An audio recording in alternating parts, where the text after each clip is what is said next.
I just have one question to this letter. Okay, towards the end, it says that the country is suffering so much already of nepotism, cronyism. It should be a retracted disappointment of Nuru Isa. Now, at the same time, this letter also acknowledges that Nuru Isa is being appointed pro bono. So she's appointed pro bono to help her father. Father gives her a designation, senior advisor in finance and economics. There are things that she knows that the father does not know. There are things that she has learned from her foreign university and her experience that the father can find handy, and the father wants to enlist as much help as possible, but not use the dana of the rakyat and the government. So she's doing it for free. It's her cost, and the PM is also doing his job at no cost. So not even a cent, but they're working. They're not working for their own company or for their own family profit. They're working for the rakyat about Malaysia. So I nak tanyalah, kat mana, kot tempat mana, kot celah mana yang kita suffer ni? Where is the suffering here? Where is the nepotism? Someone yesterday gave me a definition of nepotism. Nepotism is favoring your family over others. Now, appointing Nurul Izzah pro bono is not favoring Nurul Izzah. Okay, it is appointing Nurul Izzah to help. So therefore, you don't favor, but Anwar, being the father of Nurul Izzah, he prefers his daughter. So preferring your daughter is not the same as favoring your daughter. Favoring your daughter is if you give a fat salary to your daughter, you pay your daughter a job that she doesn't have to compete through an interview, and she may not even have as much knowledge as others, and therefore she gets the job. So job by connotation comes with pay. So this particular appointment is not for a job. This particular appointment is for a help, a service. Nurul Izzah is helping her father. So Anwar may even appoint his other kids or even his grandkids to help certain things. Maybe to stapler some paper in his room, he just likes his grandkids to be in his office room to staple things or to punch hole in certain letters if they know how to do it. So what is wrong with that? Any civil servant can do that if they have their own office. I remember going to my father's office and I also helped out. My father paid me nothing. At best, he takes me out for lunch and, he didn't even give me a cent. So I was also doing this work. Tak ada issue pun. His bosses come in and out of his room. He sees me, when I was a boy in my father's room. So what is the issue here? Whose job that Nurul Izzah take over? Is Nurul Izzah replacing Hassan Marikan? Hassan Marikan kerja apa? What is it that Hassan Marikan punya wealth of knowledge and experience can assist the finance ministry, which Anwar already spoke to Hassan Marikan and he is doing that. But Nurul Izzah punya qualification is totally different. Nurul Izzah punya kerja advisor on economic, on what aspect? Economics and finance is so wide. Finance ministry punya portfolios is so wide. Macam-macam benda. There is no limit to advices that Anwar Ibrahim as finance minister and Jabatan Perdana Menteri will require. The more help, the better. Tetapi Anwar Ibrahim wants to economize. He doesn't want to have banyak-banyak sangat consultant pakai bazir duit rakyat. Pakai macam-macam duit. So now his daughter lend a helping hand. He doesn't need to hire somebody else and pay salary who's going to do a job for free. But his daughter berjiwa besar, nak buat kerja free, dia pun to facilitate.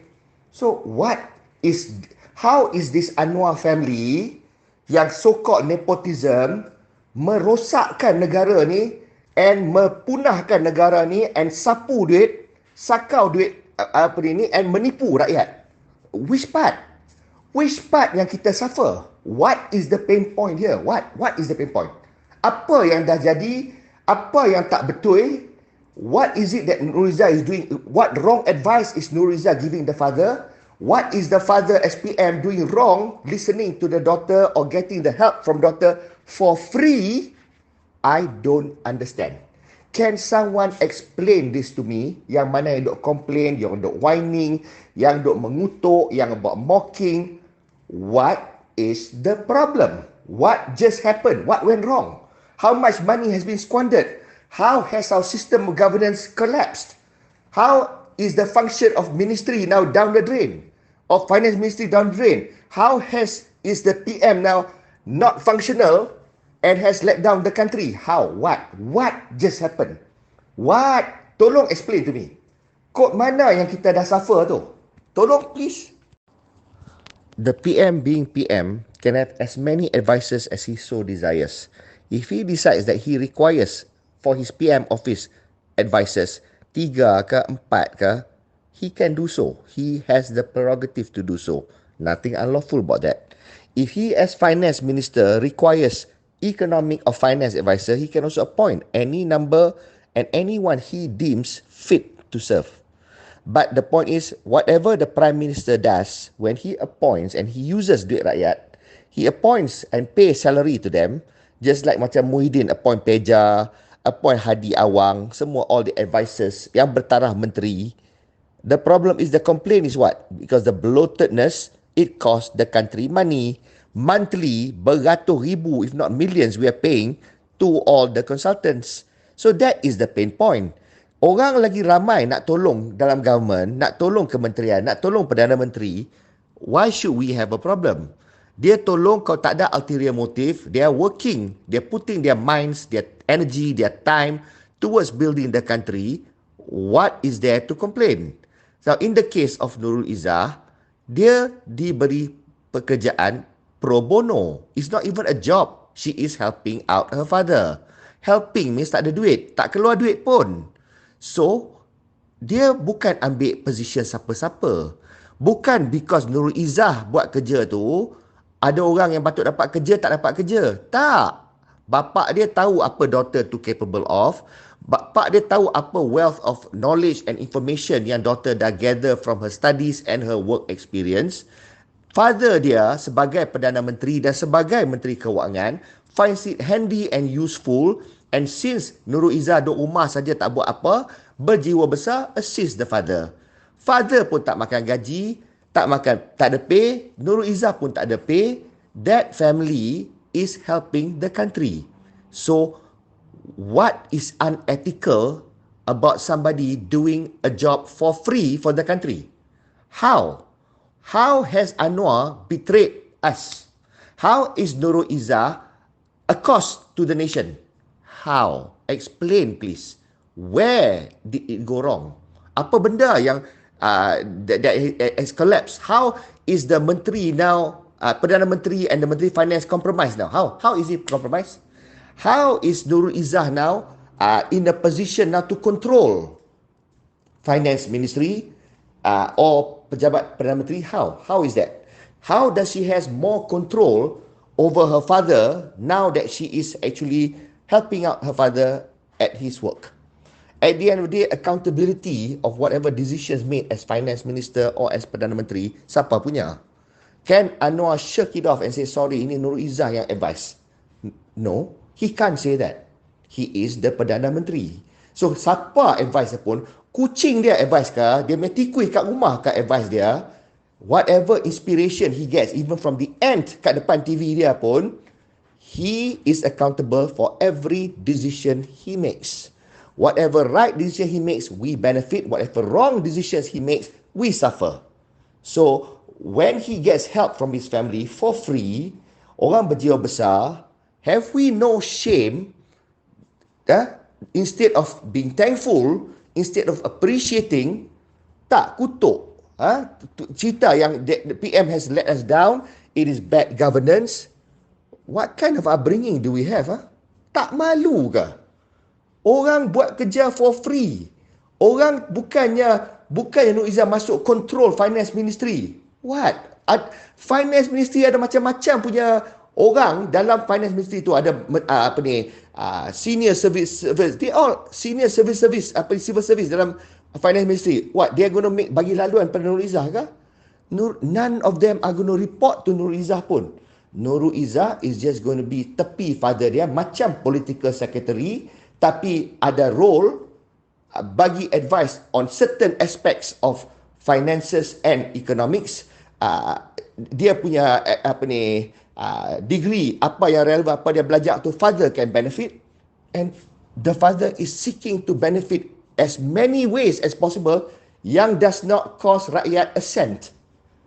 Tak appreciate PM, sekarang ni tak appreciate even his daughter pun yang menolong. Hasan Marikan ada job this. Hasan Marikan pun doing pro bono. At the end of the day, how many yang duk ngutuk ni, yang duk cerita macam-macam ni, how many of you yang tak malu ni, yang prepared to do job pro bono? Kalau you buat, good on you. And you should know, you of all people yang buat pro bono punya kerja ni, you patut understand yang bila you buat pro bono, what does it mean? Bila you buat kerja pro bono, you tolong orang, and orang kata you ada agenda, you ada benda tersirat, you tak ikhlas, you ada personal gain on this, how do you feel? Macam mana you rasa? Siapa yang pernah buat kerja pro bono, answer this question. You tolong orang, and orang kata you do this pasal you nak dapat fame. You do this pasal you nak dapat significance. You do this pasal you want to be somebody. You want to be MP one day.